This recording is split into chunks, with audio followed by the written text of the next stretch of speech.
moi, cette ville évoque quelque chose de très personnel.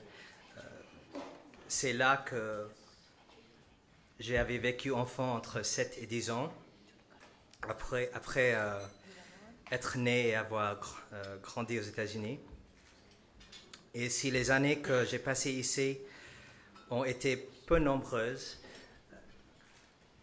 elles ont éveillé en moi un sentiment qui ne m'a jamais quitté et qui m'a poussé dans le sens de l'écriture. Une curiosité, un émerveillement face au monde qui, dans mon esprit, sera toujours associé au plaisir de Paris. Now in English.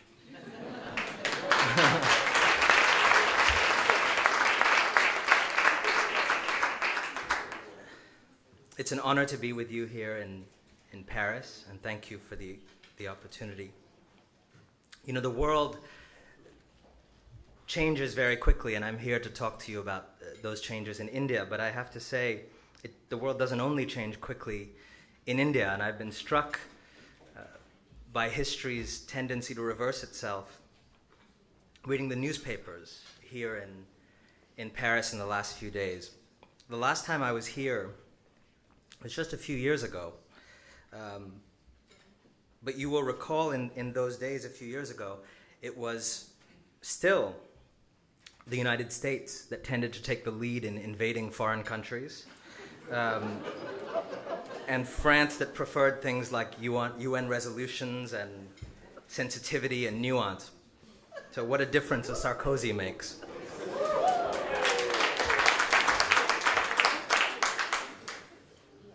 I'm here today to speak, fortunately for you, not of France or the United States, but of India, the country of my ancestors, and the country to which I returned in 2003 after growing up entirely in the West. I grew up in Cleveland, Ohio, on the other side of the world from India, with Indian parents who had left their country. They left in the 1970s, which is notable for having neither the grandeur of the old India that you saw in those beautiful paintings, nor the kind of grandeur of the new India that we all hear about today. They left in a time when leaving India seemed, for many people, to be the smartest thing to do. And so I grew up in the United States and here, with a sense, first of all, that India was a place better to leave. That was the first thing I knew about it, their departure. And we would hear their stories as children about India, and all of their stories, if you went one level underneath, were stories about what was not possible for them in India, and stories about what became possible for them in the West. And then my sister and I and my parents would go to India every 2 years or so in childhood. Many immigrants do this diasporic tourism. And the India that we found on these journeys as children was, again, lacked the grandeur of that old India in the Musée Guimet we see today, and the glamour of the new. It was a place that felt stagnant, a place that you knew from your history books was a great civilization of the world, but didn't feel that it had the energy and dynamism of a great civilization of the world. And it was a place, therefore, that I, as many immigrants do, pushed away. Didn't want to associate myself with, behaved as though I had come on the Mayflower to the United States, despite all appearances to the contrary. In 2003, I returned to my parents' country and sought to reroute myself there. I stayed for 6 years and eventually wrote a book about the place and about its turning called India Calling. Incidentally, I would love for this book to be translated into French. So if any of you know how to do that, I'm the guy with the black and white jacket. And what I found and what I want to share with you today in those 6 years in India was that the country my parents left had become, in a relatively short blink of history, another country. Now, it can be easy to overstate one country becoming another country. So the metaphor I'll use is the metaphor of birth. The old India is giving birth to a new India. That does not mean the mother in this metaphor is not going to be around for a while longer. She is. The child is still young and new and fledgling and making mistakes, falling over sometimes.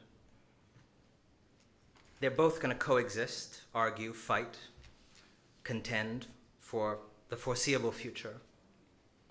But if you take the long view, it's clear who the future belongs to. And so as we gather here to celebrate the art of a much earlier India, I want to share with you tonight a glimpse of the heart of this new India. It is still a young pup, and it is still taking shape, but I think its deep essence, the spirit that moves it, is becoming clearer and clearer. Now, when you hear about this new India, you probably hear a lot about economic things. Call centers, GDP growth, trade volume, all these engineers who are going to take over the world. And all of that is very important, of course. This is the fuel that propels this emerging country. And yet, to my mind, if I can be a dissenting voice for a night, such talk, which we hear so much of, often misses the point of what is moving in India. Because the truth about modern India is that the economic changes, the changes in governance, in corruption, in business culture, are actually less impressive than they might be. But that psychological change, change in the mind, change in how people conceive of life, love, freedom, ambition, is stunning and irreversible.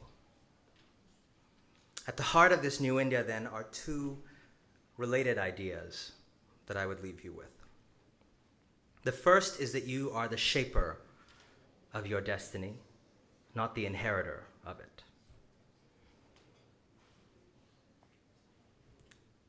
If you look at young people in India today, people under the age of 30, let's say, it is amazing if you talk to rich people under the age of 30, poor people under the age of 30, middle-class people under the age of 30, countryside, city, small towns.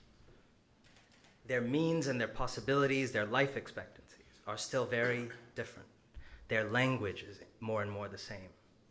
They conceive of life as a drama in which they are the protagonist. They make things happen to them. They do not wait for God or their caste or their family to make things happen for them. One of the young men I wrote about in my book, Ravindra, said it best. He said, my generation doesn't so much believe in the fate. We believe our decisions are our destiny. And I know there's great admiration in France, as there is in the United States, for a lot of the old spirituality in India that counseled other ways of looking at things. My own view is that those ways of looking at things are much more romantic from the comforts of Paris or New York than they were as lived by hundreds of millions of Indians. And the idea that Indians now have an idea of fate, much more like the idea of fate of most of the people in this room, is to me a beautiful and welcome thing. The second idea, the second essence of this new India, to my mind, is the idea that it is the individual who is the fundamental unit of the society, not the family, not the caste, not the tribe.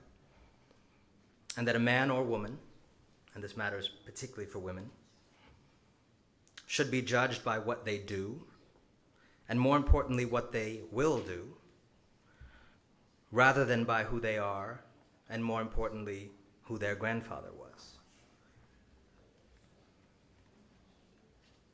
It is the interaction of these two ideas, this growing focus on the self and problems created by the self, and this new relationship with destiny as a product of one's making, that animate the new India that you will be hearing even more about in the coming years than you already have. And so tonight, as we celebrate, in closing, the old India and the art of courtly Lucknow, which happens to be the city where my mother was born, let us also note how much has changed.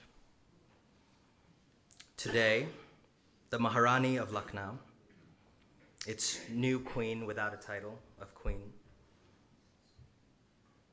is instead an elected leader of 200 million people. Uttar Pradesh state, 200 million people. It's 4 Frances and 1 province of India. And she is, of all things, a Dalit, formerly called untouchable.